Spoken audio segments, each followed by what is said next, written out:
Guy Louis Gabaldon was born in 1926 in East Los Angeles, a crowded working-class neighborhood where immigrant families from Mexico, Japan, and Italy lived side by side in small, low-roofed houses and dusty alleyways. His parents, both of Mexican descent, had come to the United States during the great wave of migration following the Mexican Revolution in the early 20th century. They were poor, had many children, and worked long hours in factories, repair shops, or as farm laborers. Guy grew up in a tight-knit but struggling community, where every child learned to earn a living early and understood that the land of the free was still a distant dream for people of color. From an early age, Guy stood out. He was quick-witted, curious, and unafraid to make friends with anyone, regardless of language or background. The neighborhood where he lived was known as Little Tokyo, a bustling Japanese district in California filled with restaurants, laundries, grocery stores, and small temples. Since his parents were often busy working, young Guy roamed the streets and spent his days playing with Japanese children his age. One of the closest families he bonded with was the Nanao family, Japanese Americans with 3 children, kind and hard-working, who lived by traditional Japanese values. At age 12, Guy's life changed course when his mother died, and his father could no longer care for all the children. The Nanao family, his generous neighbors, took him in and treated him as an unofficial adopted son. That decision would shape the man he would become. In the Nanao household, Guy was introduced to order, discipline, and the customs of East Asian family life. Every meal was a ceremony. Washing hands, bowing, sitting upright, and waiting for elders to serve food first. He learned Japanese astonishingly fast, so much so that within a few years, locals joked that the Chico Mexicano spoke better Japanese than relatives back in Tokyo. The Japanese community was deeply traditional. They taught Guy about filial piety, humility, and the sacred notions of duty and honor, values known as giri and on. He came to understand that in Japanese culture, a promise was sacred, and a shameful act could stain an entire family. As a teenager, he absorbed these concepts instinctively, and they would later set him apart from other American soldiers on the battlefield. Life with the Nanaos passed peacefully through the 1930s as America struggled to recover from the Great Depression. While many white workers were unemployed, Japanese Americans maintained modest stability through thrift and hard work. Guy lived in a disciplined environment, learned respect for others, and, above all, developed a deep understanding of the Japanese spirit. He went to school with Asian classmates and listened to American music, but at home he ate with chopsticks, practiced kanji, and bowed politely to elders. This dual existence transformed the Mexican boy into a uniquely American figure, brown-skinned, fluent in Japanese, and embodying the soul of 2 worlds. But as Guy entered his teenage years, the world around him changed. In 1941, tensions between the U.S. and Japan escalated. At school, American classmates began calling Japanese students Japs, a common slur of the time. Japanese-owned shops were boycotted, and propaganda posters depicting Japanese soldiers as monsters appeared everywhere. Guy, who had eaten, played, and lived among Japanese people, felt heartbroken watching them branded as enemies in their own country. On December 7, 1941, Japan attacked Pearl Harbor. Overnight, all Japanese Americans were viewed as potential threats. Weeks later, President Franklin D. Roosevelt signed Executive Order 9066, authorizing the forced relocation of more than 120,000 Japanese Americans from the U.S. West Coast. The Nanao family, the people who had raised Guy, were ordered to leave their home within 48 hours. They could take only what they could carry, leaving behind houses, belongings, and businesses under government control. 15-year-old Guy witnessed everything. He watched his foster mother pack clothes with bowed head, his foster father tie suitcases with rope, and his foster siblings silently look back at their home for the last time. Neighbors who once laughed with him were herded onto trucks bound for internment camps thousands of miles away. Guy couldn't understand. These gentle, hard-working people were now treated as spies. To him, America, the country his parents had come to seeking freedom, had betrayed its own ideals. After the Nanaos were taken away, Guy returned to their empty house. He hung on his wall a photo of them taken during a spring festival, the last remnant of his childhood. At school, he was mocked for defending the Japs. He fought back more than once and nearly got expelled, but he never regretted it. "The Japanese I know aren't the enemy," he would tell people. "They're my family." In the following years, Guy lived on his own.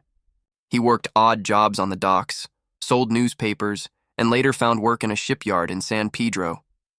The image of Japanese families being hauled away haunted him constantly. When the U.S. entered World War II, millions of young Americans enlisted. Guy wanted to join too, not out of hatred, but to prove that a Mexican-American raised by Japanese people could still serve his country, and perhaps help the Japanese understand they didn't have to die fighting. In 1943, at just 17, Guy Gabaldon enlisted in the military. He needed special permission because of his age, but it was granted under wartime provisions. On his form, he listed fluent in Japanese. His instructors were skeptical until he greeted them in perfect Japanese, leaving the entire camp astonished.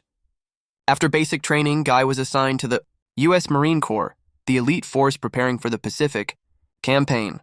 What his superiors didn't know was that the young Marine not only spoke Japanese like a native, but also deeply understood their psychology, culture, and way of thinking.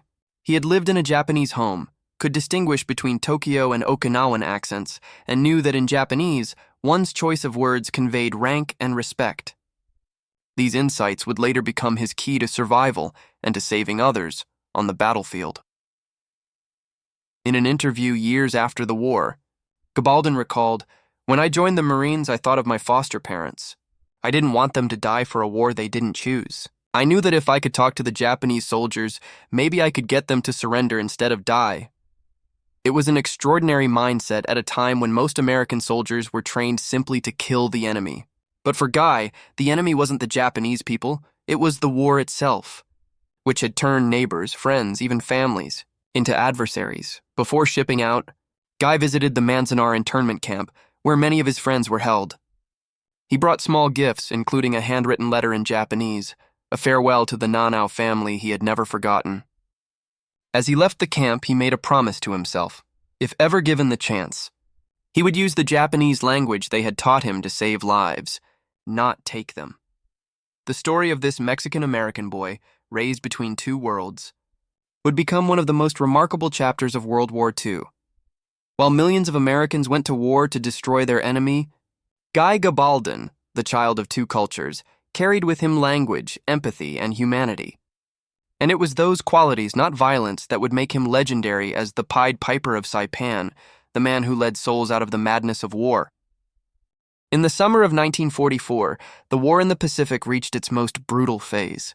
After 2 years of fighting from Guadalcanal to Tarawa, the Allied forces had learned how to land on beaches and capture one small island after another, each coral reef and rocky ridge that the Japanese had turned into fortresses. But Saipan was different. The small island, just over 20 kilometers long, belonged to the Mariana Chain in the middle of the Pacific Ocean. Its strategic importance was immense. From Saipan, American B-29 bombers could reach Tokyo directly. To hold Saipan meant Japan could keep its final defensive line. To lose it meant opening the door for bombs to rain down on its capital. Both sides understood that this would be a fight to the death. On June 15, 1944, more than 500 U.S. warships appeared off Saipan's coast. It was the largest amphibious force ever assembled in the Pacific at that time. 3 divisions of Marines and Army troops, over 70,000 men, supported by aircraft carriers, battleships, destroyers, and hundreds of planes. On the island, some 30,000 Japanese soldiers under Lieutenant General Yoshitsugu Saito were waiting. They had dug trenches and tunnels, hidden artillery in caves, and turned the island's cliffs and palm forests into a deadly maze. But what surprised the Americans wasn't just the fierce resistance, it was the presence of over 20,000 civilians, men, women, and children brought by the Japanese government and indoctrinated to believe they must die for the emperor. In the first wave of the landing, Japanese coastal guns tore through the assault craft, destroying many and killing hundreds of Marines before they even reached the shore. Survivors crawled onto the beaches, taking cover behind wrecked vehicles and the bodies of fallen comrades. The salty air mixed with gunpowder and blood. Saipan had become a nightmare.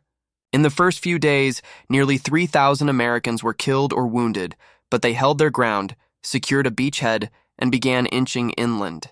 The Japanese fought to the last man, no retreats, no surrenders. For them, defeat meant shame. Dying in battle meant honor.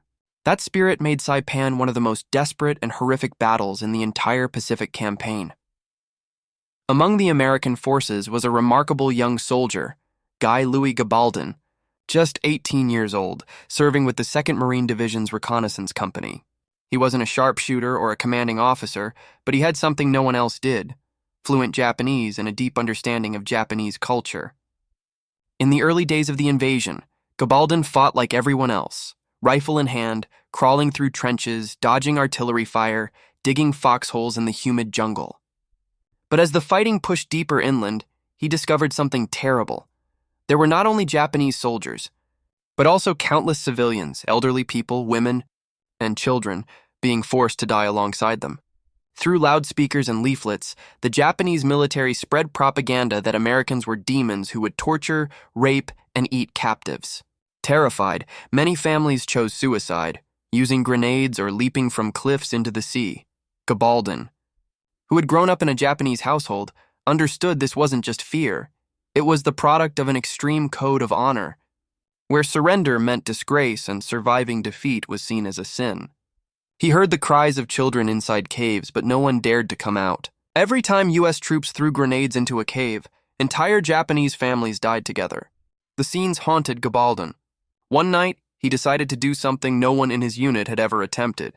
He left his position alone, approached a cave, and began speaking in Japanese. His voice echoed in the darkness. "I am your friend. You will be treated well.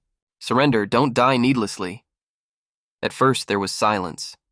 He repeated the plea, this time more softly, addressing them as one son, older sister, Oto-san, father, Okasan, mother, intimate words no ordinary American soldier would know. Finally, a man emerged, still clutching his rifle. After half an hour of conversation, Gabaldon convinced the group, more than a dozen people, to surrender. The next morning, he led them safely back to American lines. His officers were astonished. A single Marine had brought in a group of enemy soldiers without firing a shot. After that success, Gabaldon was allowed to continue his unusual missions, though his superiors remained cautious. He began venturing out alone at night, carrying a flashlight, a few ration boxes, and sometimes a family photo of his Japanese foster parents. When he found a cave, he didn't throw grenades, he talked. Sometimes sternly, sometimes gently, sometimes invoking family honor, sometimes promising to protect their children. He spoke as one of them, not as an occupier. Sometimes he persuaded entire Japanese platoons to surrender. Other times he was shot at and barely escaped with his life. But each time he succeeded, he saved dozens of lives, both civilian and military. Fellow Marines began calling him the Pied Piper of Saipan because, like the legend, he led people out of darkness with words instead of music.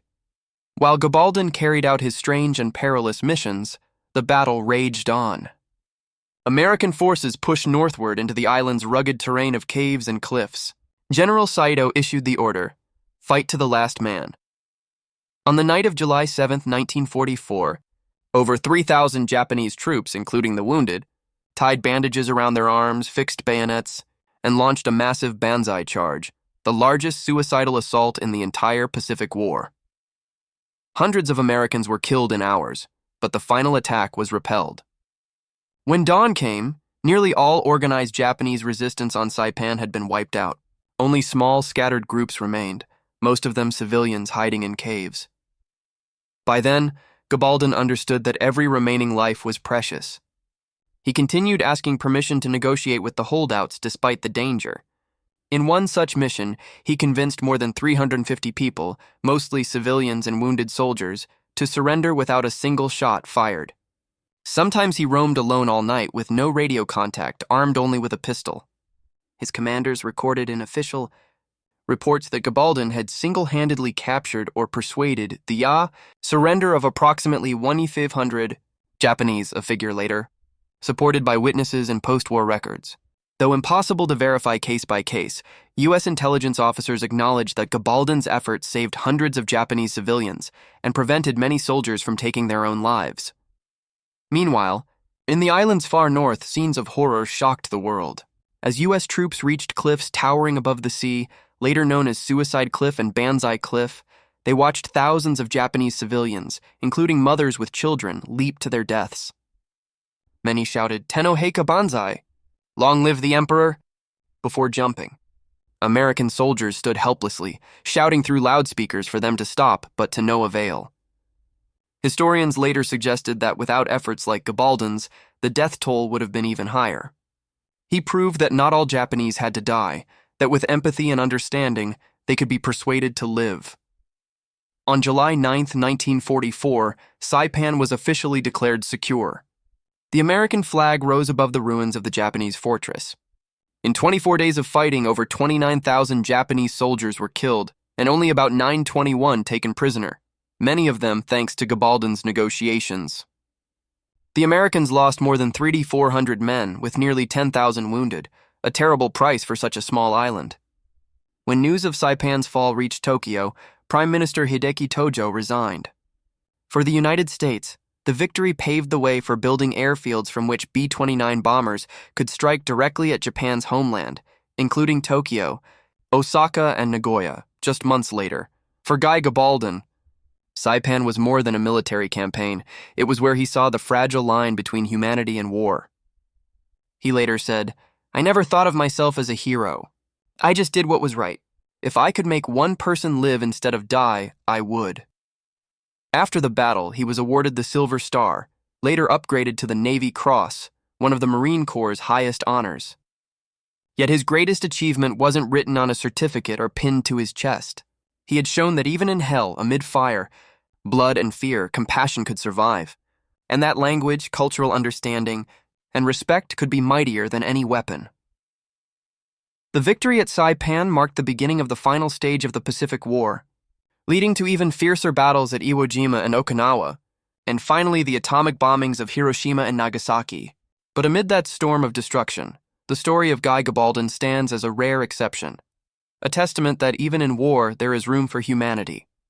Saipan, once a living hell, became the backdrop for one of the most humane acts in all of World War II. As the Battle of Saipan entered its second week, relentless tropical rains turned the island's white beaches into thick, stinking mud, where thousands of Japanese and U.S. Marine corpses lay intermingled.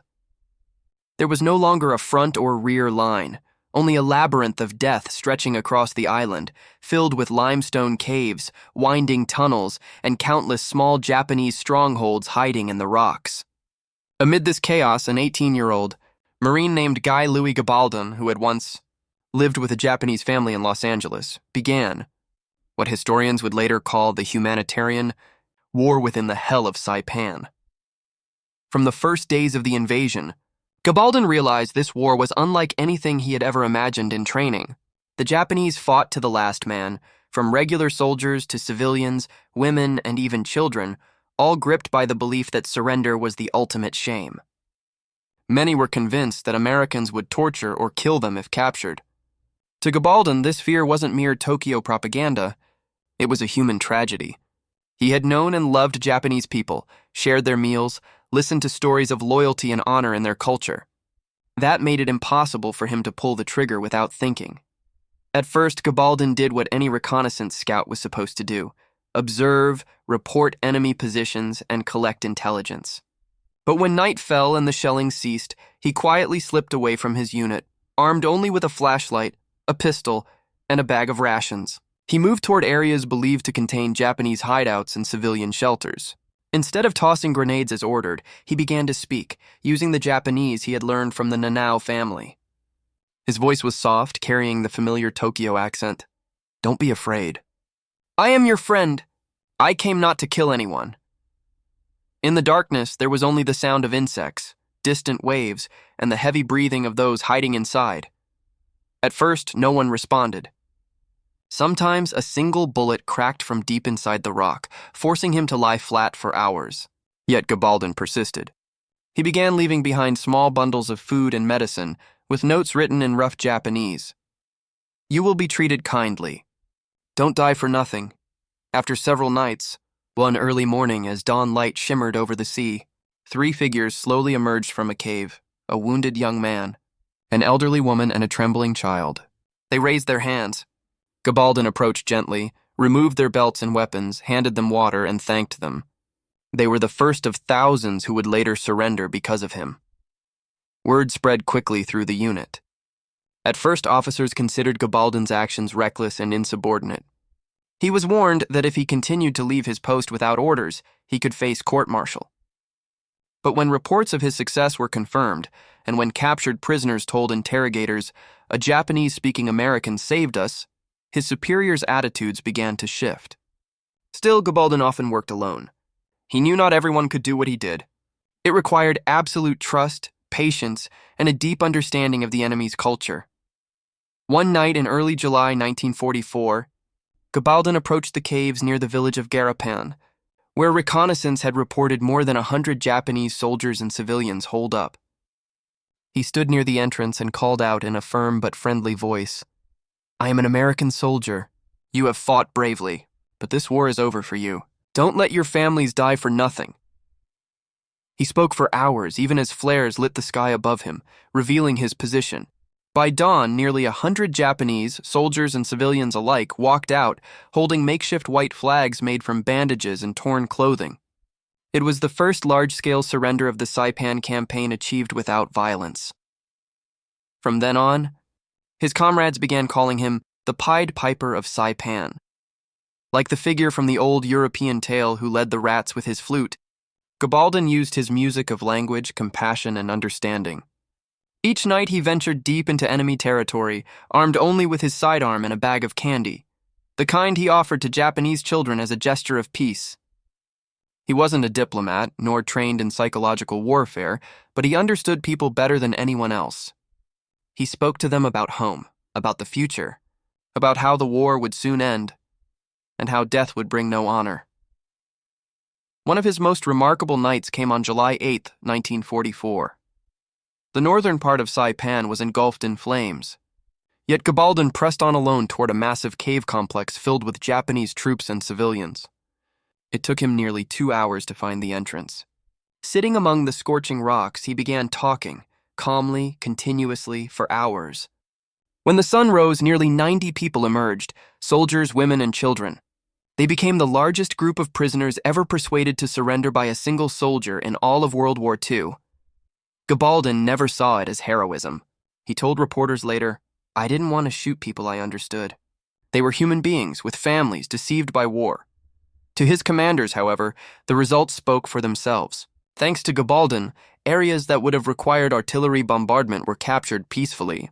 The number of prisoners rose sharply, providing valuable intelligence on remaining Japanese defenses. Other units tried similar surrender appeals, but none achieved the same success, because only someone who spoke their language and understood their customs could earn such trust. Still, his work was perilous. More than once, Japanese soldiers pretended to surrender, then attacked suddenly. Another time, shrapnel sliced across his shoulder. Yet Gabaldon kept going, night after night, despite every warning. To him, saving lives wasn't just compassion, it was a mission. A way to honor the Nanao family who had taught him that real honor lay not in killing enemies, but in preserving humanity amid war. By the end of the campaign, Gabaldon was credited with persuading or capturing about 1,500 Japanese, a number later confirmed in official U.S. Marine Corps records. Intelligence officers estimated that his actions not only saved those who surrendered, but also hundreds of Americans, since every cave spared from assault meant fewer Marines killed.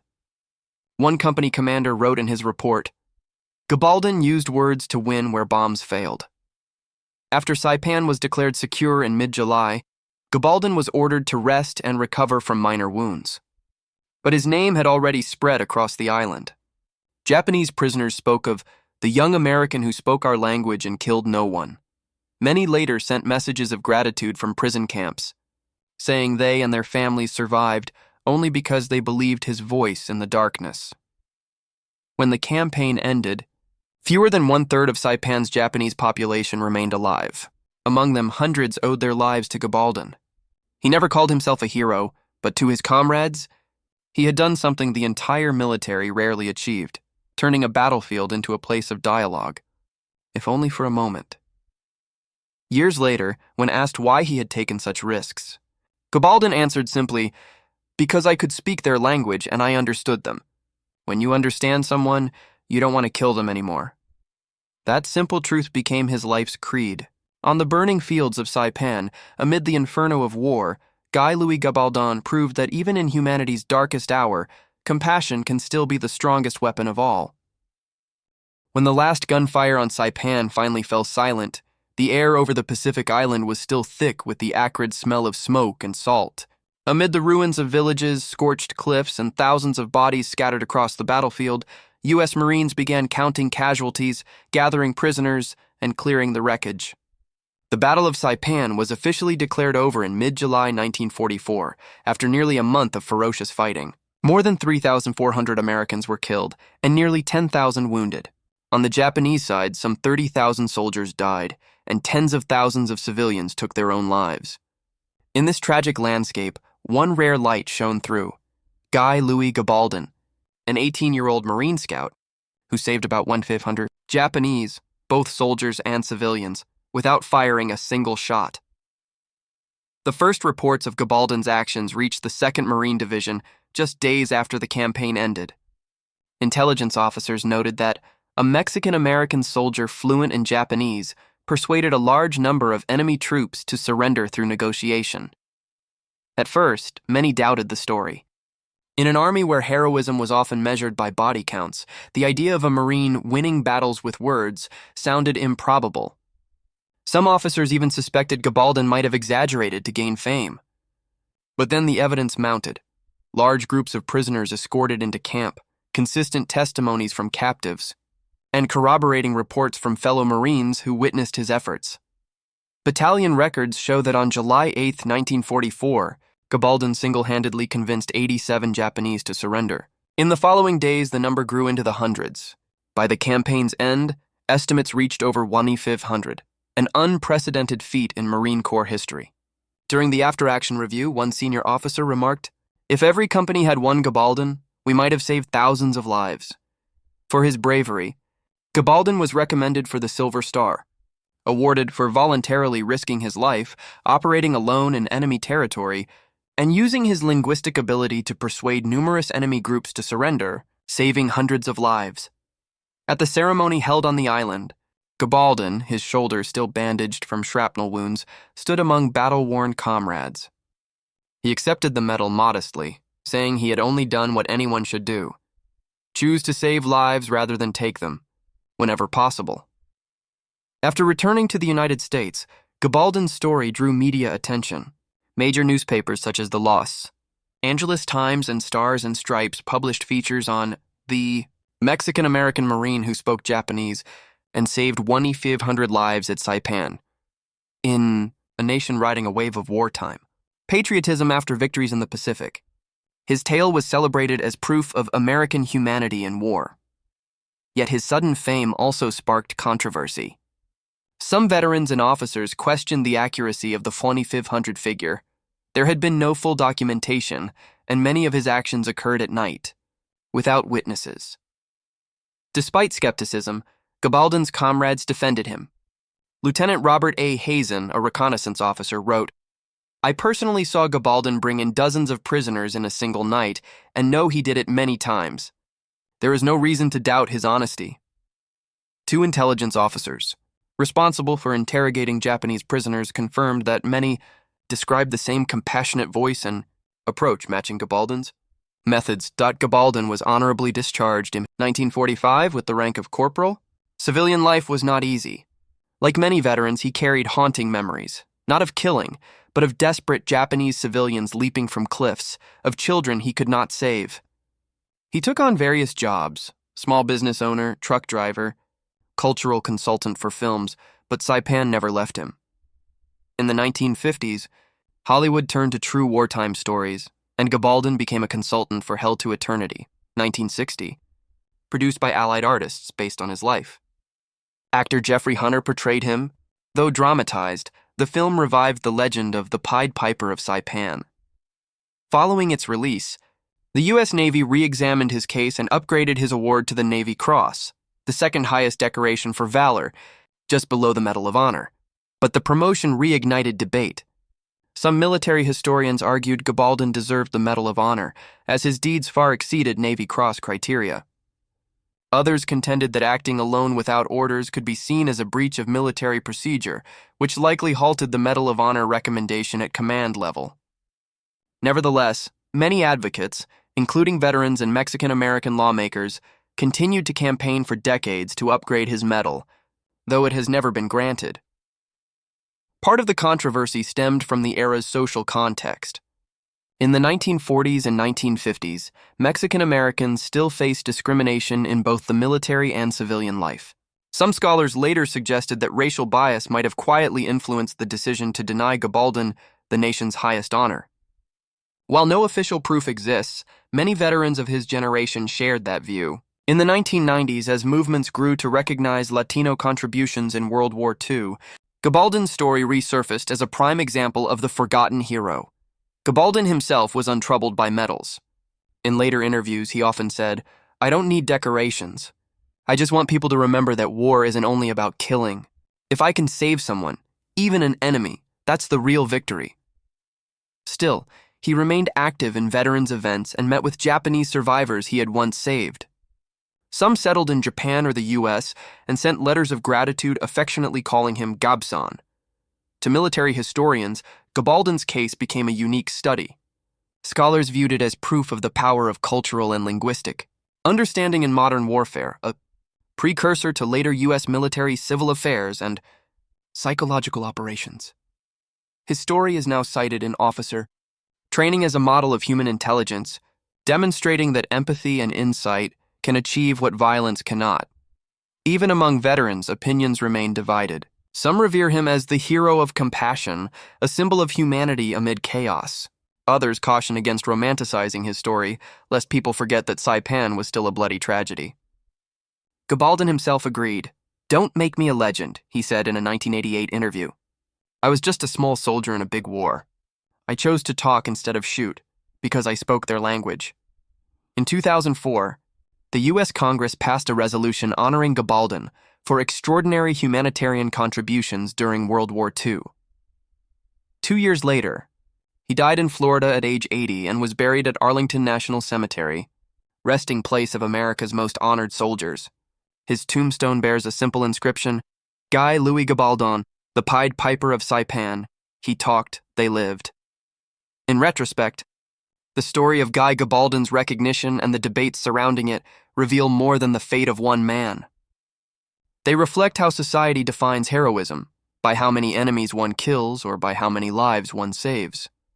For Gabaldon, the answer was clear from the day he entered that first cave on Saipan.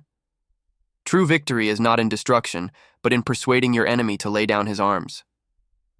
As the war receded into collective memory, stories like that of Guy Gabaldon, the Pied Piper of Saipan, continued to be told as symbols of compassion and understanding that transcended hatred. In the decades following World War II, the image of a Mexican-American boy raised by a Japanese family, who later became a U.S. Marine persuading thousands of Japanese soldiers and civilians to surrender without firing a shot, became a singular chapter of history, both deeply moving and persistently debated. Yet beyond medals or military honors, the enduring essence of Gabaldon's story lies in its moral legacy. That even amid the flames of war, empathy, understanding, and the ability to reach the human core of one's enemy can still prevail. After the war, Guy Gabaldon returned to America a celebrated hero. The press hailed him as the Pied Piper of Saipan, a name both curious and captivating. He appeared on television, spoke at schools and veterans' gatherings, and recounted how he persuaded Japanese troops to surrender through words rather than weapons.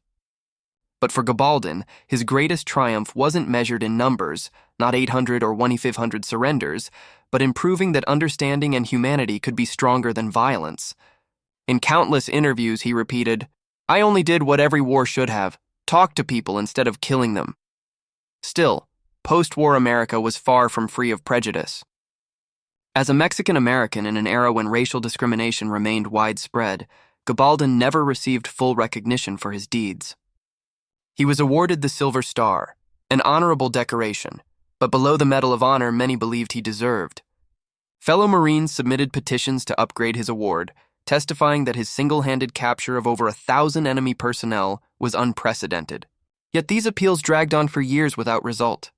Some historians later suggested the delay reflected the racial biases of the time, when the heroism of Latino soldiers was often overlooked beside that of their white counterparts. Gabaldon bore no bitterness, but he understood the truth of it. In his 1957 memoir, he wrote, "If I were white, maybe things would have been different. But I didn't fight for medals, I fought for people." That line was not just humble.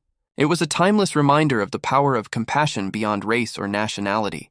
Over time, his story came to exemplify how a soldier could see the enemy not as targets, but as fellow human beings trapped in the machinery of war. By the 1960s, Hollywood took notice. The 1960 film Hell to Eternity was inspired by Gabaldon's life. Yet, as was common in that era, the story was cleaned up for mass appeal. The lead role went to Jeffrey Hunter, a white actor, instead of a Mexican-American.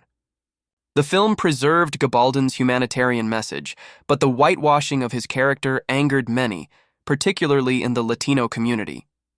Gabaldon himself, however, harbored no resentment. He said that if the movie could make audiences understand one thing, that peace and compassion are the only way forward after war, then he could accept any distortion. As the wounds of war faded, Gabaldon's story took on a deeper human meaning. Military historians came to view him as an early example of humanitarian psychological warfare, a concept later developed by the U.S. military for modern operations. Instead of relying solely on force, understanding an enemy's culture, language, and psychology became key to reducing bloodshed. In that sense, what Gabaldon did on Saipan was not merely personal, it was the precursor to a more humane approach to conflict. In Japan, Gabaldon was also remembered with respect. Many former soldiers and civilians from Saipan whom he had saved expressed gratitude. Some wrote him letters saying that, had it not been for his pleas in Japanese, they would have obeyed orders to commit mass suicide. In a culture where surrender was seen as shameful, the fact that an American, an outsider, could grasp their fear and honor so deeply that he convinced them to live was extraordinary. In 1990, when Gabaldon returned to Saipan for a memorial event, locals welcomed him warmly. Elderly survivors embraced him in tears, calling him the man who saved us. Witnesses recalled that he was so moved he could barely speak. But Gabaldon's true legacy lies not in the number of lives he saved or the films made about him. It lies in the lesson of cultural empathy in conflict. Raised in a Japanese household, he absorbed not only the language but the way of thinking, the meaning of honor, duty, and the fear of disgrace. This understanding gave him the key to unlocking the enemy's psychological defenses.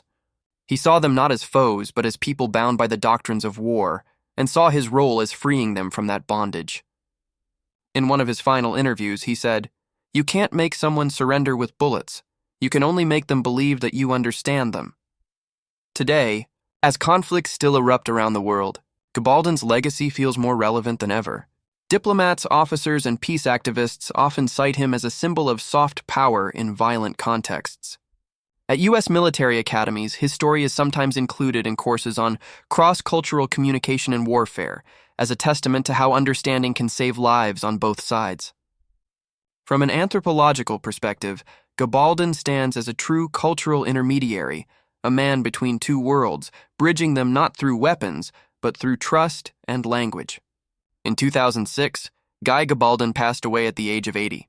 His funeral was modest, yet hundreds attended, from American veterans to Japanese survivors from Saipan.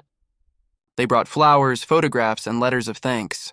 His tombstone bears a simple inscription: "He spoke when others fought." That phrase, more than any medal, captures the immortal spirit of the Pied Piper of Saipan. After his death, veterans groups and Latino organizations continued petitioning the U.S. government to posthumously award him the Medal of Honor. Though the request remains unfulfilled, the movement endures, an effort to affirm that the contributions of immigrants and minorities to America's history cannot be forgotten. Scholars often cite Gabaldon's case as a reminder that history must be told in full, acknowledging those once pushed to its margins. Today, in Saipan's War Museum, a small exhibit is dedicated to Guy Gabaldon. A photograph of him speaking to a group of Japanese soldiers is displayed beside a bilingual plaque reading, "Understanding is the bridge to peace." Visitors, regardless of nationality, often linger before it, recognizing that in a century scarred by conflict, the story of one soldier who saved lives with words offers a rare, enduring faith in humanity. And perhaps that is Guy Gabaldon's true legacy. Not numbers, not medals, but proof that when people choose to listen instead of shoot, the course of war can change. That legacy, echoing from Saipan in 1944, reminds us still. Peace does not begin when the guns fall silent, but when we find the courage to see one another not as enemies, but as human beings.